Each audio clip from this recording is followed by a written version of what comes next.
7వ అధ్యాయము 9, 10 వచనాలు చదువుకుందాము. దానియేలు గ్రంథము 7వ అధ్యాయము 9, 10 వచనాలు చదువుకుందాం. దయచేసి ఎవరైనా చదువుతారా మాటలు? ఇంకా సింహాసనమును వేయుట చూచితిని, మహావృద్ధుడొకడు కూర్చుండెను. ఆయన వస్త్రము హిమము వలె ధవలముగాను, ఆయన తల వెంట్రుకలు శుద్ధమైన గొర్రెబొచ్చు వలె తెల్లగాను ఉండెను. ఆయన సింహాసనము అగ్ని జ్వాలల వలె మండుచుండెను.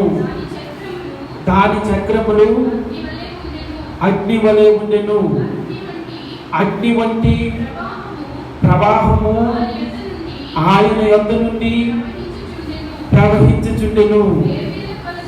వేవేల కొలది ఆయనకు పరిచారకులుండిరి. కోట్ల కొలది మనుష్యులు ఆయన ఎదుట నిలిచిరి. తీర్పు తీర్చుటకై గ్రంథములు తెరవబడెను. ప్రార్థన చేసుకుందాము. పరిశుద్ధుడైన తండ్రి, ప్రేమ కలిగిన ఆయన, వందనాలు చెల్లిస్తూ ఉన్నాను. జీవము కలిగిన తండ్రి, జీవాధిపతి, కృతజ్ఞతలు చెల్లిస్తూ స్తుతిస్తూ ఉన్నాను.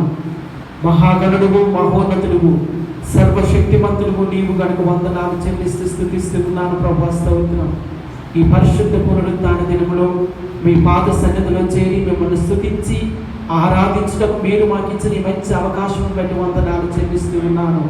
ఈ దినాన్ని, ఈ క్షణాన్ని చూడలేక ఎంతోమంది నశించిపోయి ఉన్నారు ప్రభు. వారికంటే మేము గొప్పవాళ్ళము, శ్రేష్ఠులమైన కాదు, కానీ దేవుని యొక్క మహాకృపను బట్టి, కేవలము మీ కృపను బట్టి, మీరు మాకు ఇచ్చినటువంటి మంచి అవకాశాన్ని బట్టి, ఆయుష్ను బట్టి, ఆదాయాన్ని బట్టి, ఆరోగ్యాన్ని బట్టి మీకే వందనాలు చెల్లిస్తూ స్తుతిస్తూ ఉన్నాను ప్రభా. వాక్య ధ్యానంలోనికి వెళ్తూ ఉంటుండగా మీరే మాతో మాట్లాడండి, మమ్మల్ని దర్శించండి ప్రభా. అమ్మాయి మార్గములో శిష్యులకు రొట్టెవిచ్చి వడ్డించినప్పుడు ప్రభా, వారు కన్ను తెరువు చేయబడినట్లుగా నాయన మీ వాక్యాన్ని విరవబోతూ ఉంటుండగా మా కన్నులను తెరువు చేయమని ప్రార్థన చేస్తూ స్తుతిస్తూ ఉన్నాను. దాసుడు తన యజమానుడి వైపు చూస్తూ ఉంటున్నట్లుగా, దాసురాలు తన యజమానురాలు చేతి వైపు చూస్తూ ఉంటున్నట్లుగా తండ్రి, ఈ ఉదయకాల సమయంలో మీ వైపు ఆశతో చూస్తూ ఉన్నాము. మీ కృప చూపించి దీవించి రక్షించండి. మహిమ మీరు పొందుకునండి. నిండు మనసుతో వందనాలు చెల్లిస్తూ స్తుతిస్తూ మీ దయించమని ప్రార్థన చేస్తూ స్తుతిస్తూ యేసుక్రీస్తు నామములో స్తుతించి ప్రార్థిస్తూ ఉన్నాను, కొనియాడుతూ ఉన్నాను, కనపరుస్తూ ఉన్నాను. జీవము గల పరమ తండ్రి, ఆమేన్. అందరూ చెప్తాను ఆమేన్, ఆమేన్. ప్రభువును రక్షకుడైన యేసుక్రీస్తు నామములో మీ అందరికీ శుభములు తెలియజేస్తూ ఉన్నాను. ఈ ఉదయకాల సమయంలో మీ అందరితో కలిసి ఈ విధంగా దేవుని స్తుతించి ఆరాధించేటువంటి గొప్ప ధన్యత ప్రభువు నాకు ఇచ్చినందుకు ప్రభువుకి నేను ఎంతగానో వందనాలు చెల్లిస్తూ ఉన్నాను. ప్రియులారా, దానియేలు గ్రంథాన్ని మనం ధ్యానం చేస్తూ ఉన్నాము.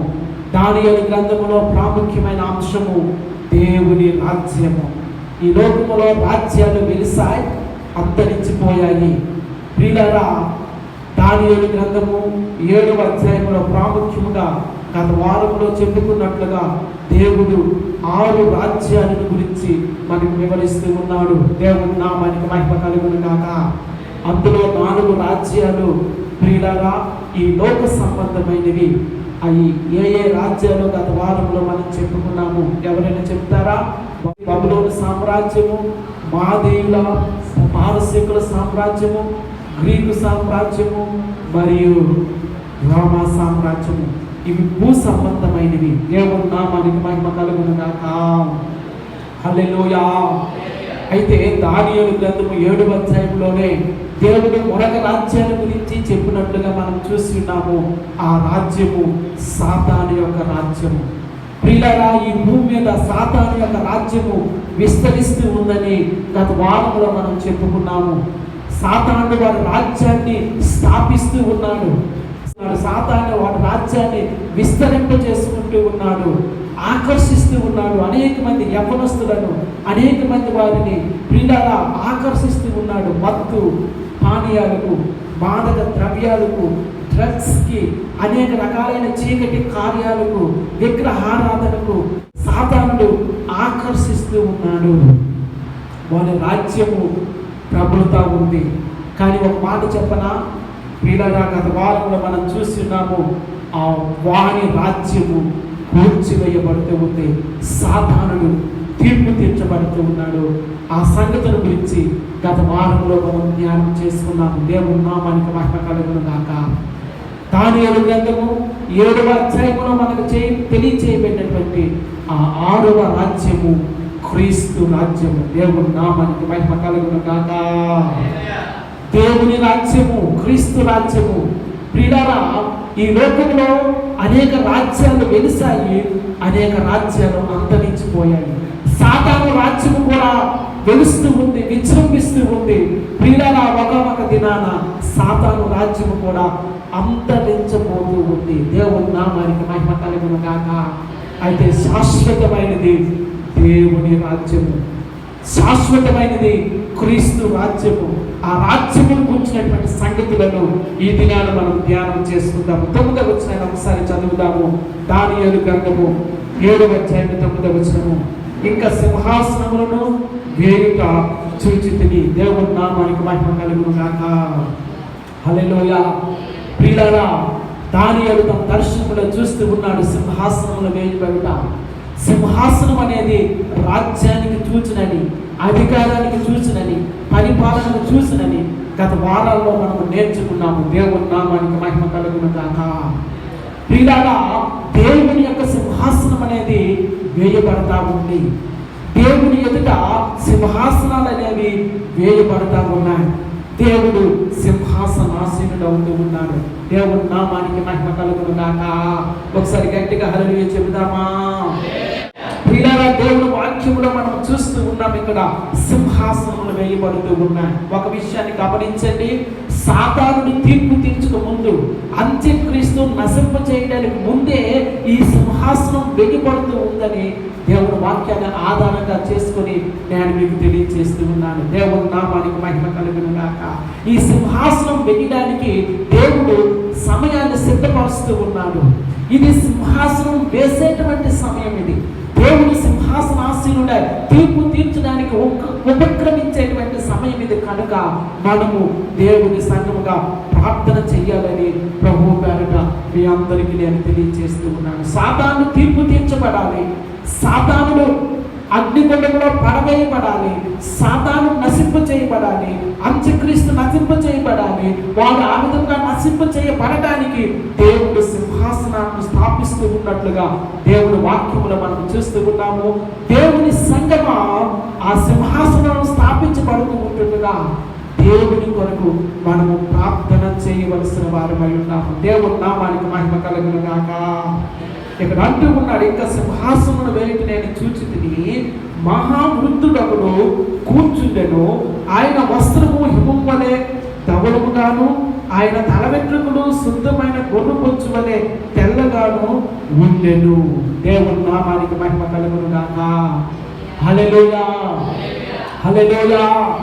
ప్రియులారా, మహావృద్ధుడు అనే మాట మనం ఇక్కడ చూస్తూ ఉన్నాము. దేవుని గురించి చెప్పబడిన మాట ఇది. ప్రియులారా, ఆయన మహావృద్ధుడని, ఆయన వస్త్రము హిమము వలె ధవళముగా ఉందని, ఆయన తల వెంట్రుకలు శుద్ధమైన గొర్రె బొచ్చు వలె ఉన్నాయని ఆయన కూర్చున్నటువంటి వర్ణన ఇక్కడ మనం చూస్తూ ఉన్నాము. గమనించండి, దేవుడు ఆత్మస్వరూపి.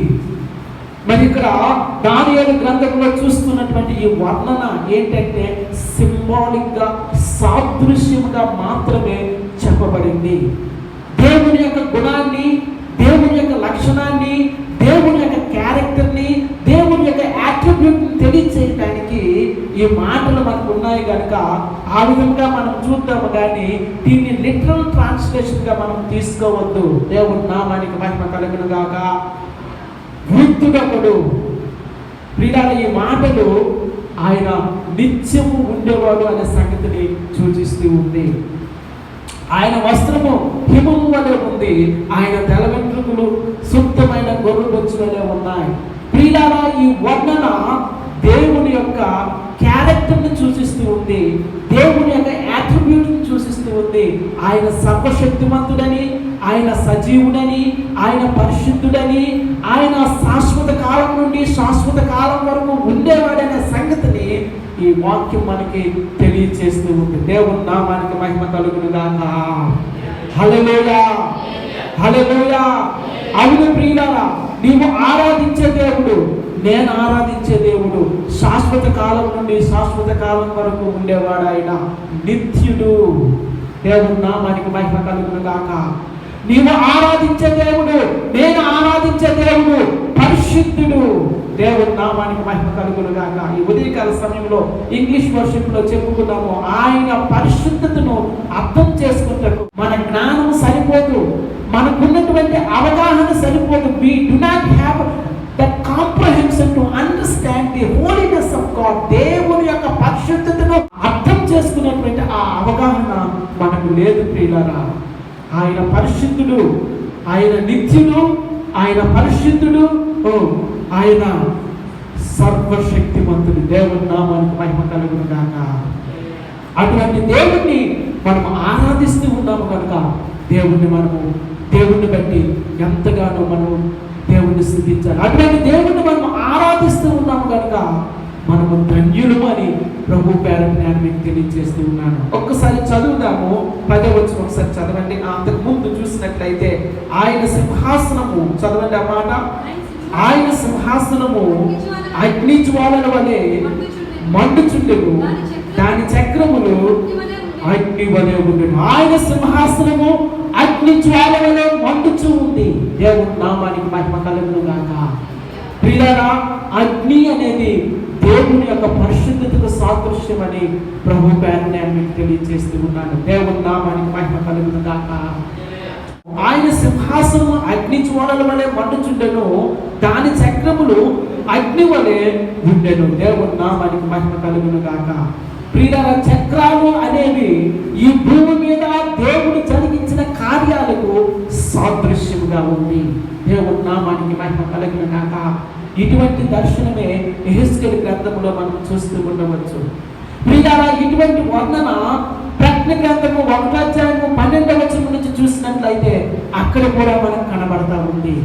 ప్రియులారా, అక్కడ మనకు చాలా స్పష్టంగా అర్థమవుతూ ఉంది. అదేంటంటే యేసుక్రీస్తు ప్రభువు దేవుని యొక్క కుమారుడై ఉన్నాడు అనే సంగతి. దేవుని నామానికి మహిమ కలుగును గాక. ప్రియులారా, సింహాసనాలు వేయబడ్డాయి. ప్రియులారా, ఆయన సింహాసనం అగ్ని జ్వాలల వలె మండుతూ ఉంది, దాని చక్రములు అగ్ని వలె ఉన్నాయి. అగ్ని వంటి ప్రవాహము ఆయన యొద్ద నుండి ప్రవహించుచుండెను. దేవుని నామానికి మహిమ కలుగును గాక. ఆయన యొద్ద నుండి పరిశుద్ధత అనేది ప్రవహిస్తూ ఉంది. అగ్ని అనేది పరిశుద్ధతకు సాదృశ్యంగా ఉంది. ఏదైతే వస్తుందో, ఏదైతే మురికుందో దాని అంతను కూడా ఆ అగ్ని దహించి వేస్తూ ఉంది. ప్రియులారా, ఇక్కడ మనం చూస్తూ ఉన్నాము, అగ్ని వంటి ప్రవాహము ఆయన యొద్ద నుండి ప్రవహించుచుండెను. వేవేల కొలది ఆయనకు పరిచారకులు ఉండేవి, కోట్ల కొలది మనుషులు ఆయన ఎదుట నిలుచుని తీర్పు తీర్చుటకై గ్రంథములు తెరవబడెను. ప్రియులారా, ఒకనొక దినాన మనమందరం కూడా తీర్పులో నిలవబడవలసిన వారమై ఉన్నాం. సరే, ఈ సంగతులన్నీ అక్కడ ఉంచినట్లయితే ఇంకొక మాట మనకు కనబడతా ఉంది. 13వ వచనం ఒకసారి చదువుదాం, చూడండి. రాత్రి కలిగిన దర్శనములను నేను ఇంకా చూచుచుండగా ఆకాశ మేఘారూఢుడై మనుష్య కుమారుని పోలిన ఒకడు వచ్చి ఆ మహావృద్ధుడకు సన్నిధిని ప్రవేశించి ఆయన సముఖమునకు తేబడును. దేవుని నామానికి మహిమ కలుగును గాక. ఒకసారి గట్టిగా హల్లెలూయా చెప్దామా? హల్లెలూయా. ఆకాశ మేఘారూఢుడైనటువంటి అనే ఆ మాట యేసుక్రీస్తు ప్రభువారు మేఘాల మీద తిరిగి వస్తూ ఉన్నారనడానికి సాదృశ్యంగా ఉంది. దేవుని నామానికి మహిమ కలుగును గాక. హల్లెలూయా. రాత్రి కలిగిన దర్శనములను నేను ఇంకా చూచుచుండగా ఆకాశ మేఘారూఢుడై మనుష్య కుమారుని పోలిన ఒకడు వచ్చి. ప్రియులారా, యేసుక్రీస్తు ప్రభువారిని గురించి కొత్త నిబంధనలో సువార్తల్లో మనం చూస్తూ ఉంటాము. మనుష్య కుమారుడు అంటే దేవుని కుమారుడు యేసుక్రీస్తు ప్రభువై ఉన్నాడు. ప్రియులారా, యేసుక్రీస్తు ప్రభువారు కూడా ఈ భూమి మీద నివసించినప్పుడు ఆయన తన గురించి తాను మనుష్య కుమారుడని చెప్పుకున్న సంగతులు సువార్తల్లో మనం చూస్తూ ఉన్నాము. ప్రియులారా, ఇక్కడ ఆకాశ మేఘారుడై మనుష్య కుమారుని పోడిన ఒకడు వచ్చి ఆ మహావృద్ధుడు భగవాని సన్నిధిగా ప్రవేశించెను. దేవుని నామానికి మహిమ కలుగును గాక. ఇక్కడ ఒక మాట మనం చూస్తూ ఉన్నాం. అదేంటంటే ఆయన సముఖమునకు తేబడిను. అప్పుడు దేవుడు ఏం చేస్తూ ఉన్నాడు ఒకసారి చూడండి. 14వ వచనము, సకల జనులు, రాష్ట్రములు, ఆయా భాషలు మాట్లాడేవారును ఆయనను సేవించినట్లు ప్రభుత్వమును మహిమయు ఆధిపత్యమును ఆయనకి ఇవ్వబడును. ప్రియులారా, ఇది దేవుని యొక్క ప్రణాళిక అయి ఉన్నది. ఇది దేవుని యొక్క చిత్తమై ఉన్నది. ఇంతకుముందు ఈ సంగతిని నేను మీకు వివరించాను. చాలాసార్లు ఈ మాటలు మనం చెప్పుకున్నాం. ప్రియులారా, దేవుని యొక్క ఉద్దేశం ఏంటో తెలుసా? తన కుమారుని కొరకు ఒక రాజ్యాన్ని స్థాపించాలి అనేది దేవుని యొక్క ఉద్దేశము, దేవుని యొక్క ఆలోచన. తన కుమారుడు పరిపాలించాలనేది దేవుని యొక్క ఆలోచన. ప్రియులారా, తన కుమారుడు సమస్తాన్ని ఏలాలి అనేది దేవుని యొక్క ఆలోచన, దేవుని యొక్క ఉద్దేశము. ప్రియులారా, వారు అనొచ్చు, యేసుక్రీస్తు ప్రభువారు ఈ లోకానికి రక్షణ కార్యాన్ని జరిగించడానికి వచ్చి ఉన్నాడు కదండి అని. అవునండి, యేసుక్రీస్తు ప్రభువారు మానవావతారిగా ఈ లోకానికి వచ్చాడు, మనుషునిగా అవతరించాడు. ప్రియులారా, మనుషులు లాగే మనుష్యుడు అనే ఒక చక్రంలో, ఒక ఫ్రేమ్ వరకు తను తాను ఇరికించుకొని 33.5 సంవత్సరాలు ఈ భూమి మీద జీవించి 3.5 సంవత్సరాలు పరిచర్య చేసి తన ప్రాణాన్ని శిలువ మీద అర్పించి రక్తాన్ని కార్చి రక్షణ కార్యాన్ని నెరవేర్చాడు. ఎందుకో తెలుసా? మనుష్యుడు పడిపోయాడు కనుక, మనుష్యుడు దేవునికి అవిధేయత చూపించాడు కనుక, మనుషుడు దేవుని మాట వినలేదు కనుక, మనుషుడు పతనమయ్యాడు కనుక, ఆ పతనంలో ఉన్న మనుషుని లేవనెత్తడానికి, ఆ పతనంలో ఉన్న మనుషుని తిరిగి లేపడానికి దేవుడు మానవతారిగా వచ్చి రక్షణ కార్యాన్ని నెరవేర్చాడు. దేవుని నామానికి మహిమ కలుగును గాక. హల్లెలూయా. కానీ దేవుని యొక్క ఉద్దేశం ఏంటో తెలుసా? దేవుని రాజ్యము స్థాపించబడటం, తన కుమారుడైన యేసుక్రీస్తు ప్రభువు యొక్క రాజ్యం స్థాపించడం అనేది దేవుని యొక్క ఉద్దేశమై ఉన్నది. ఈ సంగతిని మనం గ్రహించాలి. రక్షణ కార్యం జరిగినప్పుడు ప్రియులారా, మనుషుల యొక్క అవసరత తీర్చబడతా ఉంది, మనుషులు రక్షించబడతా ఉన్నాడు, పాపం నుంచి విమోచించబడుతూ ఉన్నాడు. ఆ రక్షణ కార్యం నెరవేర్చడానికి యేసుక్రీస్తు ప్రభువు ఈ లోకానికి వచ్చాడు. కానీ అది ముగింపు కాదు. దేవుని నామానికి మహిమ కలుగును గాక. దేవుని యొక్క ముగింపు ఏంటో తెలుసా? ఈ లోక రాజ్యాలన్నీ కూడా క్రీస్తు రాజ్యం అవ్వాలి. దేవుని నామానికి మహిమ కలుగును గాక. ఈ లోక రాజ్యాలన్నీ కూడా క్రీస్తు పరిపాలన చేయాలి. అదే ఇక్కడ మనం చూస్తూ ఉన్నాము. 14వ వచనం చదవండి. 14వ వచనము, సకల జనులను, రాష్ట్రములను, ఆయా భాషలు మాట్లాడేవారును ఆయనను సేవించినట్లు. ప్రియులారా, ఆయా భాషలు మాట్లాడేవారు, సకల దేశములు, ప్రజలు, మనుషులందరూ కూడా ఆయనను సేవించాలనేది దేవుని యొక్క ఉద్దేశము, దేవుని యొక్క ఆలోచన, దేవుని యొక్క ప్రణాళిక. కనుక ఆ ప్రణాళికను నెరవేర్చడానికి దేవుడు ఆ కార్యాన్ని జరిగిస్తూ ఉన్నాడు. దేవుని నామానికి మహిమ కలుగును గాక. హల్లెలూయా. యేసుక్రీస్తు ప్రభువారిని గురించిన ప్రవచన పూర్వకమైన మాటలు మనం చదువుతాము క్రిస్మస్ సీజన్లో. ఏంటండి? యెషయా గ్రంథము 9వ అధ్యాయము 6వ వచనం చదవండి ఒకసారి. ఆ మాట, ఏలయనగా మనకు శిశువు పుట్టెను, మనకు కుమారుడు అనుగ్రహించబడెను, ఆయన భుజము మీద రాజ్యభారం ఉంది. ఎందుకు పంపించబడుతూ ఉన్నారు? యేసుక్రీస్తు ప్రభువారు శిశువుగా ఈ లోకానికి మానవతారిగా ఎందుకు వస్తూ ఉన్నాడు?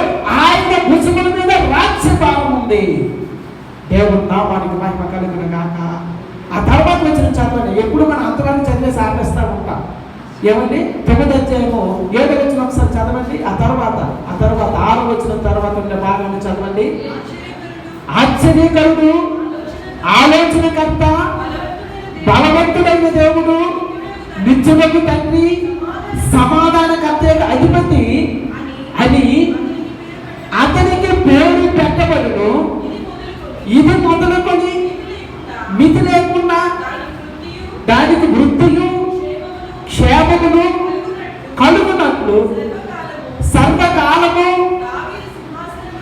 దావీదు సింహాసనమును రాజ్యమును న్యాయము వలనను నీతి వలనను రాజ్యమును స్థిరపరచుటకు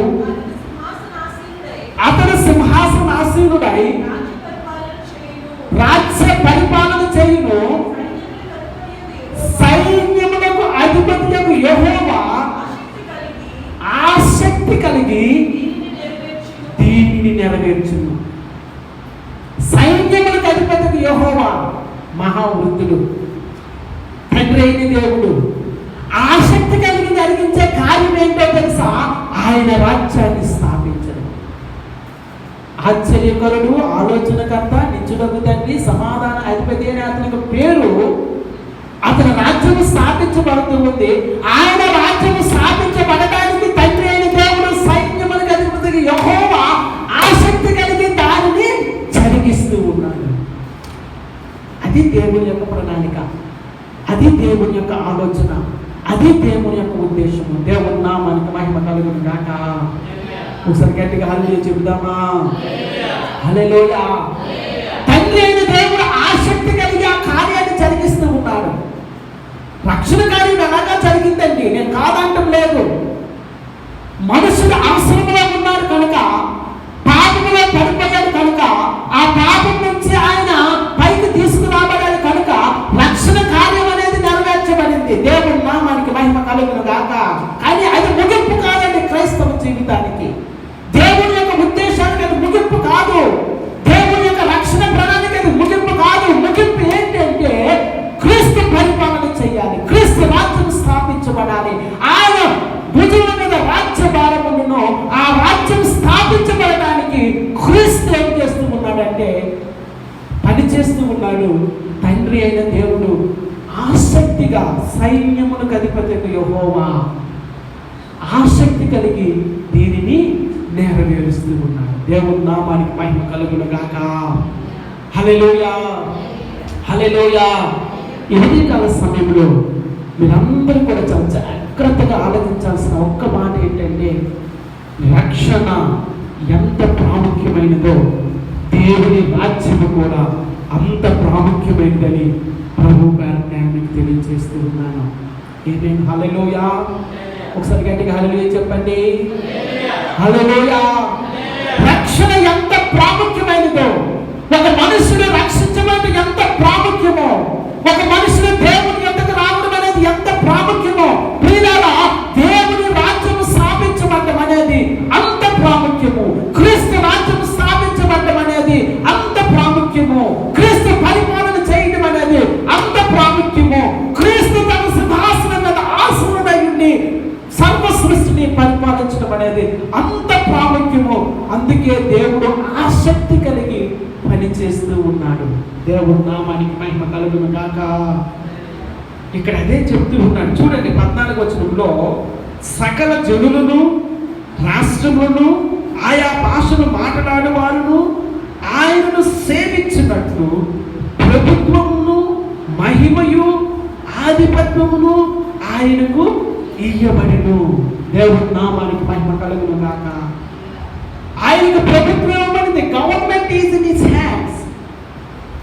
ఆధిపత్యం ఇవ్వబడింది, అధికారం ఇవ్వబడింది క్రీస్తునకు. దేవుని నామానికి మహిమ కలుగును గాక. ఈ లోకంలో ఎన్నో రాజ్యాలు వెలిసాయి, గొప్ప గొప్ప రాజ్యాలు వెలిసాయి, సామ్రాజ్యాలు వెలిసాయి. అవి అంతరించిపోయాయి. సాతాను సామ్రాజ్యము కూడా వ్యాపిస్తూ ఉంది.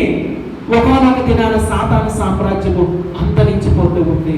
కానీ దేవుని యొక్క రాజ్యము శాశ్వత కాలం నుండి శాశ్వత కాలం వరకు ఉంటూ ఉంది. దేవుని నామానికి మహిమ కలుగును గాక. చూద్దాం, ఇక్కడ చూడండి. ఆయన ప్రభుత్వము శాశ్వతమైనది, అది తొలగిపోదు. ఆయన రాజ్యము ఎప్పుడు భయము కాదు. దేవుని నామానికి మహిమ కలుగును గాక. ఆయన రాజ్యానికి అంతం లేదండి. ఆయన రాజ్యము నశించిపోదు. ఆయన రాజ్యము శాశ్వతముగా ఉండబోతూ ఉంది. ఆ రాజ్యము కొరకు మనల్ని మనం సిద్ధపరచుకోవాలని ప్రభు పేరని తెలియజేస్తున్నాను. నేను సాయంకాలం కుటుంబ ప్రార్థనలో అపోస్తలుడైన పౌలు గారి గురించి మనం ధ్యానం చేస్తూ ఉంటున్న ఒక మాట మనం చెప్పుకున్నాం. అపోస్తలుడైన పౌలు గారు ఇచ్చిన సాక్ష్యం, దేని గురించి సాక్ష్యం ఇచ్చాడంట? ఎవరికైనా గుర్తుందా? చూడండి, అపోస్తల కార్యములు 28వ అధ్యాయము. ఆయన ఒక దినము నియమించి అతని బసలోనికి అతని యొద్దకు అనేకులు వచ్చి ఉదయం నుండి సాయంకాలం వరకు అతడు దేవుని రాజ్యమును గురించి పూర్తిగా సాక్ష్యం ఇచ్చుచు మోషే ధర్మశాస్త్రములో నుండి ప్రవక్తల్లో నుండి సంగతులెత్తి యేసును గురించి వివరముగా బోధించుచు వారిని ఒప్పించుచుండెను. దేవుని నామానికి మహిమ కలుగును గాక. హల్లెలూయా. ఒకసారి గట్టిగా హల్లెలూయా చెప్పండి. అపోస్తలుడైన పౌలు గారు ఇచ్చిన సాక్ష్యం ఏంటండి? యూదులకు ఇచ్చిన సాక్ష్యం ఏంటి? అన్యజనులకు ఇచ్చిన సాక్ష్యం ఏంటి? అధికారులకు ఇచ్చిన సాక్ష్యం ఏంటి? రాజులకు ఇచ్చిన సాక్ష్యం ఏంటి? దేవుని గురించి ఆయన సాక్ష్యం ఇస్తూ ఉన్నాడు. ఈ మాటను మనం చదువుతూ ఉన్నాము. ఉదయం నుండి సాయంకాలం వరకు అతడు దేవుని రాజ్యమును గురించి పూర్తిగా సాక్ష్యం ఇచ్చుచు, దేవుని యొక్క రాజ్యమును గురించి సాక్ష్యం ఇచ్చుట అపోస్తలుడైన పౌలు గారి యొక్క సువార్తలో ప్రాముఖ్యమైనటువంటి సంగతి. దేవుని నామానికి మహిమ కలుగును గాక. హల్లెలూయా, హల్లెలూయా. దేవుని రాజ్యాన్ని గురించి సాక్ష్యం ఇవ్వండి, అది మన బాధ్యత. దేవుని రాజ్యం వస్తూ ఉంది. యేసయ్య తన రాజ్యంతో వస్తూ ఉన్నాడు. ఇందాక సహోదరులు చెప్పారు కదండి, ఆ దొంగ దేవుణ్ణి ఏమని అడిగాడు సిలువలో ఉన్నప్పుడు? యేసు, నీవు నీ రాజ్యముతో వచ్చినప్పుడు నన్ను జ్ఞాపకం చేసుకో. చాలా మంచి మాట అండి ఆ మాట. దొంగకి ఎలా తెలిసిందంటే ఆ సంగతి? యేసుక్రీస్తు ప్రభువు తన రాజ్యముతో తిరిగి వస్తాడన్న సంగతి ఆ యొక్క సిలువ మీద ఉన్న దొంగకి ఎలా తెలిసింది? మరొక వ్యక్తి కాలేదు, ఆ విషయం తెలియలేదే. దొంగ అంటూ ఉన్నాడు, యేసయ్యా, నీవు నీ రాజ్యంతో వస్తావు నాకు తెలుసు, నీవెవరో నాకు తెలుసు, నువ్వు దైవ కుమారుడు అని నేను ఎరుగుతున్నావు, నువ్వు రక్షకుడు అని ఎరుగుతున్నావు, నీవు నీ రాజ్యముతో వస్తావు. అయ్యా, నీవు నీ రాజ్యముతో వచ్చినప్పుడు నన్ను జ్ఞాపకం చేసుకో. దేవుడి నామానికి మహిమ కలుగును గాక. హల్లెలూయా. ఆయన తన రాజ్యముతో వస్తూ ఉన్నాడు. యేసయ్య రాజుగా వస్తూ ఉన్నాడు. ఎందుకంటే అది దేవుని యొక్క ఉద్దేశము, దేవుని యొక్క ఆలోచన, దేవుని యొక్క ప్రణాళిక. దేవుడు ఉద్దేశించాడు తన కుమారుడు పరిపాలన చెయ్యాలి, తన కుమారుడు సింహాసనం ఆసీనుడు అవ్వాలి, తన కుమారుడు రాజ్య పరిపాలన. 18వ వచనం చదవండి. అయితే మహోన్నతుల పరిశుద్ధులే రాజ్యాధికారం పొందుదురు, వారు యుగ యుగములు యుగాంతముల వరకు రాజ్యమేలుదురు. దేవుడు మనకి ఇచ్చినటువంటి ఆధిక్యత ఏంటో తెలుసా? క్రీస్తు రాజ్యాన్ని స్థాపిస్తూ ఉన్నాడు. ఆ రాజ్యంలో నీవు నేను కూడా పాలుభాగస్థులమై ఉన్నాము. దేవుడు క్రీస్తు రాజ్యాన్ని స్థాపిస్తూ ఉంటుండగా ఆ రాజ్యంలో నీవు నేను కూడా పాలుభాగస్థులం అవుతూ ఉన్నాము. ఆ రాజ్యంలో ప్రవేశించే హక్కు నీకు నాకు దేవుడు ఇస్తూ ఉన్నాడు. ఆ రాజ్యాన్ని స్వాధీనపరచుకునే హక్కు నీకు నాకు దేవుడు ఇస్తూ ఉన్నాడు. పరిశుద్ధులు రాజ్యమేలుదురు. దేవుడితో కలిసి పరిపాలన చేయడం అనేది ఎంత ఆశీర్వాదం అండి, ఎంత దీవెన. దేవుడు సింహాసనం మీద కూర్చుని పరిపాలన చేస్తున్నప్పుడు ఆయనతో పాటు మనము కూడా పరిపాలన చేయడం అనేది గొప్ప ఆశీర్వాదము. దేవుడి నామానికి మహిమ కలుగును గాక. ఈ లోకంలో మనం ఏది సంపాదించుకున్నా సంపాదించుకోకపోయినా దేవుని రాజ్యాన్ని మాత్రము మనం సంపాదించుకుంటాము. దేవుని రాజ్యంలో మనము ప్రవేశించుతాము. అపోస్తలుడైన పౌలు గారు కూడా అదే ప్రకటించారు, దేవుని రాజ్యంలో ప్రవేశించండి. దేవుడు తన రాజ్యంతో వస్తూ ఉన్నాడు. తన పరిశుద్ధులందరినీ తీసుకుని వెళ్ళిపోతూ ఉన్నాడు. ఆ పరిశుద్ధుల గుంపులో మీరుండండి ప్రభు హెచ్చరిక చేస్తూ ఉన్నాడు. ఎందుకంటే ఆయన రాజ్యము క్రీస్తు రాజ్యము స్థాపించబడట దేవుని యొక్క ఉద్దేశము, దేవుని యొక్క ఆలోచన. కనుక ఆయన రాజ్యములో మనము ప్రవేశించుతాము. అనేక మంది ఆయన రాజ్యములోనికి ప్రవేశించినందున పని చేద్దాము, ప్రార్థన చేద్దాము, సువార్త ప్రకటించుదాము. అటువంటి కృప పరిశుద్ధాత్మ దేవుడు మనందరికీ ఇవ్వాలని మనస్ఫూర్తిగా తెలియజేసుకుంటే నా మాటను ముగిస్తూ ఉన్నాను. దేవుడు మనం నిండాలుగా దీవించి ఆశీర్వదించును గాక. ప్రార్థన చేసుకుందాము. తలలు వంచండి. పరిశుద్ధుడైన తండ్రి, ప్రేమ కలిగిన ఆయన వందనాలు చెల్లిస్తూ ఉన్నాను. జీవము కలిగిన తండ్రి, జీవాధిపతి కృతజ్ఞతలు చెల్లిస్తూ స్థుతిస్తూ ఉన్నాను. మహాగణుడుము, మహోన్నతుడుము, సర్వశక్తిమంతుడుము నీవు కనుక వందనాలు చెల్లిస్తూ ఉన్నాను. ప్రభా, ఇది మధ్యాహ్న కాల సమయంలో మీ పాదాలు పట్టుకుంటున్నాను. మీ కుమారుని యొక్క రాజ్యాన్ని స్థాపించుట మీ చిత్తమై ఉన్నది ప్రభు, మీ ఉద్దేశమై ఉన్నది. అందును బట్టి నిండు మనసులో కృతజ్ఞతలు చెల్లిస్తూ స్థుతిస్తున్నాను. ప్రభా, ఆ రాజ్యాన్ని మేము కూడా ప్రకటించుటకు మీ కృప మాయ నుంచి దీవించి రక్షించుకున్నాను. ఆ రాజ్యంలో మేము ప్రవేశించడం, ఆ రాజ్యంలో మేము కూడా పాలి భాగస్థులటకు మీ కృప మాయ నుంచి దీవించి రక్షించుకొని ప్రార్థన చేస్తూ కృతజ్ఞతలు చెల్లిస్తూ స్థుతిస్తున్నాను. మీ దయా, మీ దేవుని ఆశీర్వాదం, మీ కనికరము, మీ కృప, మీ కాపుదల మా అందరితో వచ్చి దీవించి రక్షించుకొని బ్రతికులాడుకుంటూ కృతజ్ఞతలు చెల్లిస్తూ స్థుతిస్తాను. యేసు, నీవు నీ రాజ్యంతో వచ్చినప్పుడు నన్ను, నా సంఘాన్ని జ్ఞాపకం చేసుకోవాలి.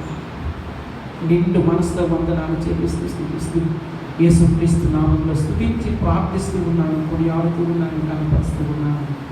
జీవం